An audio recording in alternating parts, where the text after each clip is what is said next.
Hello les amis, on se retrouve pour une petite vidéo.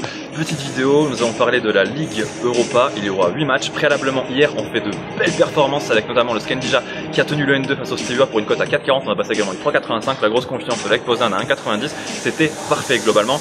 Et aujourd'hui, nous allons partir avec Parion Sport en ligne comme hier, 110 € au moment de l'inscription avec le code RDJ110 à renseigner au préalable de votre inscription. Ne l'oubliez pas, un bonus exceptionnel donc dans la mesure où vous récupérez 10 € au moment de l'inscription. À parier ensuite sur le match ou le combiné que vous désirez. On va prendre la direction directement. L'AEK Larnaca qui défie le NK CLG, cote à 4,10 pour CLG. Ça se tente tous les jours. CLG, c'est pas n'importe qui, c'est quart de finaliste l'année dernière de la C4. C'est une cote pour moi largement gonflée. Les deux ont gagné la coupe respective dans leur championnat. Et au match aller, ça a fait je pense que c'est capable CLG sur une cote à 4,10 de gagner. Ça va partir sur des grosses cotes aujourd'hui, je vous le dis directement. Ça va pas être. C'est pas juste une manière de balancer des grosses cotes pour balancer des grosses cotes, mais hier c'est passé et aujourd'hui ça peut passer. Parce qu'il y a vraiment beaucoup à faire, et comme ce deuxième match, BK Häcken Anderlecht. Le BK Häcken de son côté avait remporté à la surprise générale la Coupe de Suède l'année dernière, dites-vous bien, devant Malmö. Ils ont gagné devant Malmö, ils ont perdu le premier match, le match aller devant Anderlecht qu'ils affronteront ce soir. Le BK Häcken a tendance à la maison à faire vivre un véritable cauchemar à ses adversaires, raison pour laquelle j'ai envie de les tenter à 2,95. Cluj, Lugano à 3, c'est pareil, je la trouve ouf. Le CR Cluj a remporté la Coupe de Roumanie l'an passé afin d'obtenir ce billet pour la Coupe, ok. Mais Lugano, ça reste quand même globalement super solide. Globalement super solide avec 4ème de championnat suisse l'année dernière, vainqueur de coupe, cote exagérée.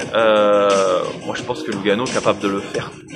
Vraiment pour une cote à 3, très intéressant. Idem, on va encore partir sur l'outsider, Shakhtar Beşiktaş, parce que oui, le Shakhtar a gagné 4-2 au Beşiktaş, mais sur le papier c'est largement meilleur le Beşiktaş.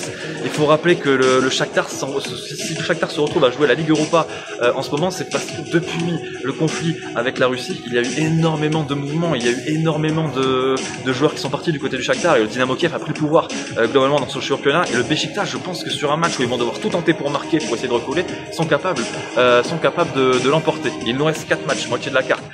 Je vais partir sur le LDEM Utrecht Sheriff Tiraspol. Le LDEM a eu ses produits lors du match aller. Il y a eu 1-0, il y a eu 3-1 pour Utrecht qui a fait la différence à Tiraspol. Tiraspol c'est pareil, ça va devoir se livrer, ça va devoir marquer. C'est pas forcément leur jeu et je pense qu'ils vont en encaisser pas mal, mais capables d'en marquer forcément parce qu'ils vont devoir marquer. Donc LDEM, pas mal à tenter. On va ensuite basculer du côté de l'Hibernian en Écosse qui va recevoir Midtjylland. Hibernian, c'est très simple, pour moi c'est peut-être la plus grosse confiance de cette carte.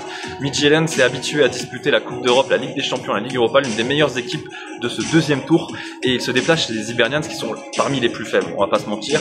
Certes, il y a eu un partout au match aller, mais Midtjylland les ont complètement écrasés. Il aurait pu y avoir 4-5-0, finalement ça s'est terminé à 1-1. Je pense que Midtjylland a rangé la mire avec une telle armada. Midtjylland, c'est vraiment une équipe capable de jouer première partie de tableau Ligue 1. Hibernian, ça jouerait seconde partie de tableau Ligue 2 en France. Midtjylland pour moi capable avec une cote magnifique à presque 1,90. Et ensuite nous allons basculer du côté du Legia Varsovie, le Legia qui va recevoir Ostrava.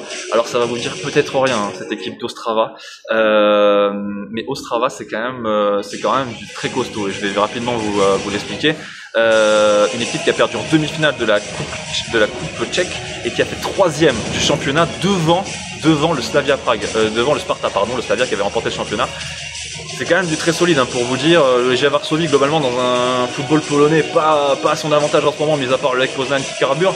Honnêtement la cote à 5,15 pour Ostrava, sachant qu'il y a eu 2-2 à l'aller, pareil elle se tente tous les jours.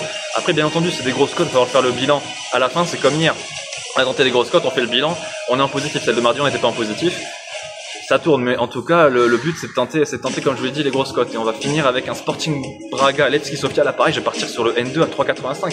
Les surprises sont légion dans ces qualifications. Et rappelez-vous, hier, Scandija qui était totalement pas du tout favori et qui se retrouve à gagner pour une cote à 12 chez le Steaua. C'est un peu la même configuration, mis à part que le Levski Sofia est quand même légèrement supérieur. Les surprises ne manquent pas, je pense qu'il peut y avoir le N2 à 3,85. Voilà, j'en ai terminé avec cette vidéo. Je vous souhaite une excellente journée et n'oubliez pas, le jardin c'est interdit aux mineurs. Ciao ciao.